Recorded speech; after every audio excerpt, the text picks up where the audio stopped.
Hi friends, Narendra Modi വീണ്ടും വരുന്നു എന്ന എക്സിറ്റ് പോൾ വാർത്തകളുടെ പശ്ചാത്തലത്തിൽ അത്യാഘാതത്തിലാണ് കോർപ്പറേറ്റ് ലോകം. സെൻസെക്സ് 2600 പോയിന്റ് കുതിച്ചു ചാടി.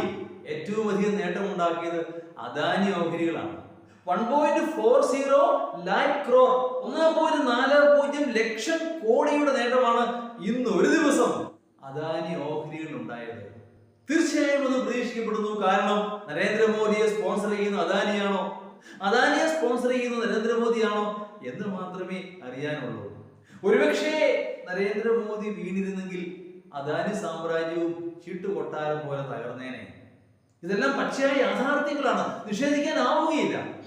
എക്സിറ്റ് പോൾ ഫലങ്ങൾ യാഥാർത്ഥ്യമായാൽ ഓഹരി വിപണിയിൽ പണം നിക്ഷേപിച്ചവരുടെ നല്ല കാലമെന്ന് പറഞ്ഞാൽ മതി. എൻ്റെ ഓർമ്മ ശരിയാണെങ്കിൽ നരേന്ദ്രമോദി ആദ്യമായി അധികാരത്തിൽ വന്ന 2014 അടുപ്പിച്ച് 3 ദിവസങ്ങളിൽ സെൻസെക്സ് അപ്പർ ലിമിറ്റ് ക്രോസ് ചെയ്തു. അതുപോലെ കുതിച്ചുചാട്ടം നാളെ ഉണ്ടായാലും അത്ഭുതപ്പെടാനില്ല. നല്ല ഓഹരികൾ വാങ്ങുവാനുള്ള നല്ല അവസരമാണിത്.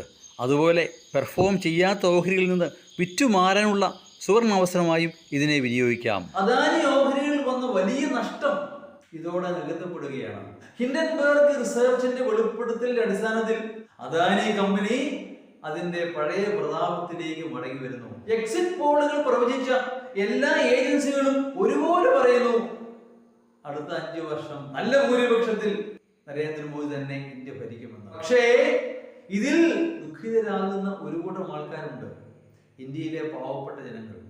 അദാനിയും അംബാനിയും സമ്പന്നന്മാർ ആഹ്ലാദിക്കുമ്പോ സാധാരണക്കാരൻ മുണ്ടുമുറുക്കി എടുത്ത് കഴിയുന്ന ഇന്ത്യയിലെ കോടാനുകോടി ജനങ്ങൾ അവർക്ക് സന്തോഷിക്കാൻ ഒരു കാരണവുമില്ല.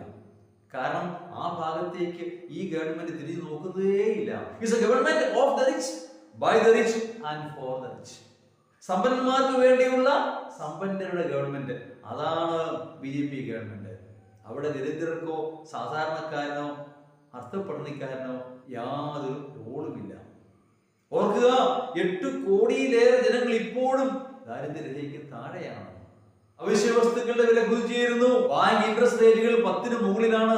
ആരാ ബാങ്കിൽ കടമെടുക്കുന്നത്? കാശില്ലാത്തവർ, സാധാരണക്കാരൻ, പട്ടിണിക്കാരൻ. അവനൊക്കെ കുഴപ്പത്തിലാണ്. ആ അവസ്ഥ ഇനിയും തുടരുമെന്ന് ഏതാണ്ട് ഉറപ്പിക്കാം. ഏതാണെങ്കിലും അന്തിമഫലം വരാനിരിക്കുന്നേ ഉള്ളൂ. ഏതാനും മണിക്കൂറുകൾ കൂടി നമുക്ക് കാത്തിരിക്കാം. അന്തിമഫലം കാത്തിരുന്ന് കാണാം.